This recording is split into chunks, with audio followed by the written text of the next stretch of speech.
আসসালামু আলাইকুম। যারা এসএসসি অলরেডি পরীক্ষা দিয়ে দিছো, এখন তোমরা আশানুরূপ যে ফলাফল আসার কথা তা পাওনি, বা এক সাবজেক্ট অথবা দুই সাবজেক্টে ফেল আসছে, এখন তোমাদের করণীয় হচ্ছে তোমরা বোর্ড চ্যালেঞ্জ করবে। কীভাবে বোর্ড চ্যালেঞ্জ করবে? এসএসসি বোর্ড চ্যালেঞ্জ করতে হলে তোমরা এসএসসি পরীক্ষার ফলাফল পুনরীক্ষণের জন্য আবেদন। এসএসসি বোর্ড চ্যালেঞ্জ অর্থ হলো মানে এসএসসি পরীক্ষার ফলাফল পুনরীক্ষণের জন্য আবেদন। অনেক সময় শিক্ষার্থীরা তাদের ফলাফলে সন্তুষ্ট না হলে বোর্ড চ্যালেঞ্জ করে থাকে, যাকে পুনর্নিরীক্ষণ বা রিভিউ বলা হয়। যা বোর্ড তোমাদের খাতা এগুলো রিভিউ করে দেখবে বোর্ড চ্যালেঞ্জের মাধ্যমে। কিভাবে করবে? এসএসসি বোর্ড চ্যালেঞ্জ 2025-এর প্রয়োজনীয় তথ্য তোমরা বোর্ড চ্যালেঞ্জ করতে পারবে, কারা আবেদন করতে পারবে, তোমরা সব বিস্তারিত আমি এখানে বলছি। এবারে বোর্ড চ্যালেঞ্জ পর্যন্ত কীভাবে করবে, কবে থেকে শুরু, আবেদন করার পদ্ধতি, আমি সব কিছু এখানে বলছি। কারা আবেদন করতে পারবে? যারা এসএসসি পরীক্ষায় ফাঁস অথবা ফেল যাই হোক না কেন, তারা চাইলে নির্দিষ্ট বিষয়ের ফলাফল পুনরীক্ষণের জন্য আবেদন করতে পারবে। কবে থেকে শুরু হয়? সাধারণত ফল প্রকাশের পরদিন থেকে 5 থেকে 7 দিন পর্যন্ত আবেদন করার সুযোগ থাকে। উদাহরণ, যদি এসএসসি ফল প্রকাশ হয় 10 জুলাই, তাহলে 13 জুলাই থেকে 19 জুলাই পর্যন্ত আবেদন করার সময় থাকতে পারে। আবেদন করার পদ্ধতি আমি দেখিয়ে দিব। আবেদন করতে হবে তোমাদের টেলিটক মোবাইল সিমের মাধ্যমে এসএমএস পাঠিয়ে আবেদন করতে হবে। টেলিটক ছাড়া অন্য কোনো সিম দিয়ে তোমরা আবেদন করতে পারবে না। আবেদনের ফরম্যাট হচ্ছে এসএমএসের মাধ্যমে।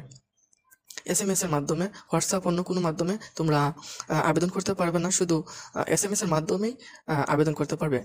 আবেদন করার ফরম্যাট হচ্ছে আরএসসি স্পেস দিবে, বোর্ডের 3 অক্ষর দিবে। যদি তুমি সিলেট বোর্ডের হয়ে থাকো SYL দিবে, যদি ঢাকা হয়ে থাকো তুমি DHA দিবে। প্রথম 3 অক্ষর দিবে, স্পেস দিবে, তোমার যে রোল নাম্বার আছে সে রোল নাম্বার দিবে, স্পেস দিবে, এবং যে সাবজেক্টে আবেদন করতে যাচ্ছ, যে সাবজেক্টে ফেল আসছে বা ওই সাবজেক্টে তোমার আশানুরূপ রেজাল্ট পাও নাই, তোমরা সেই সাবজেক্ট কোডটা দিবে এখানে, দিয়ে আবেদন করবে। এখানে উদাহরণ দেওয়া হয়েছে এরকম, মনে করো আরএসসি দিবে, ঢাকা বোর্ডের 3 অক্ষর দিবে যদি ঢাকা বোর্ডের হয়ে থাকো, তাহলে পরে তোমার রোল নাম্বার দিবে এবং বিষয় কোডটা দিয়ে দিবে। বিষয় কোডটা দিয়ে দিবে এই নাম্বারে, সেন্ড টু 16342 নাম্বারে। রিপ্লাই এসএমএস এর ফ্রিতে মেসেজ আসবে এবং ফি ও পিন নাম্বার দিতে হবে তোমাদের। পিন নাম্বার দিয়ে তোমরা আরএসসি স্পেস, দ্বিতীয় ধাপে আরএসসি স্পেস দিবে, ইএস দিবে, পিন নাম্বার দিবে এবং কন্ট্যাক্ট নাম্বার দিবে। এই যেখানে উদাহরণস্বরূপ আছে আরএসসি স্পেস, তোমার যে পিন নাম্বার থাকবে এবং মোবাইল নাম্বার দিয়ে তোমরা আবেদন করতে পারবে। প্রতিটি বিষয়ের জন্য ফি হচ্ছে, প্রতিটি বিষয়ের জন্য 150 টাকা করে ফি দিতে হবে।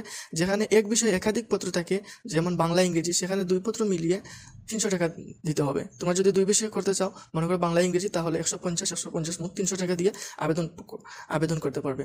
এবং ফলাফল কবে প্রকাশ করা হয়? সাধারণত 15 থেকে 30 দিনের মধ্যে বোর্ড চ্যালেঞ্জের রিভিউ ফলাফল প্রকাশ করা হয়। বোর্ডের ওয়েবসাইট বা এসএমএস এর মাধ্যমে জানানো হবে। তোমরা যদি 15 থেকে 30 দিনের মাধ্যমে বোর্ড চ্যালেঞ্জের রেজাল্ট প্রকাশ করা হয়, এবং তোমরা বোর্ডের ওয়েবসাইটে গিয়ে তোমাদের রেজাল্ট দেখতে পারবে, অথবা তোমাদের এসএমএস এর মাধ্যমেও জানানো হয়। টেলিটক সিমের কোম্পানি থেকে তোমাদের এসএমএস এর মাধ্যমে তোমাদের জানানো হবে। ধন্যবাদ সবাইকে এতক্ষণ সাথে থাকার জন্য।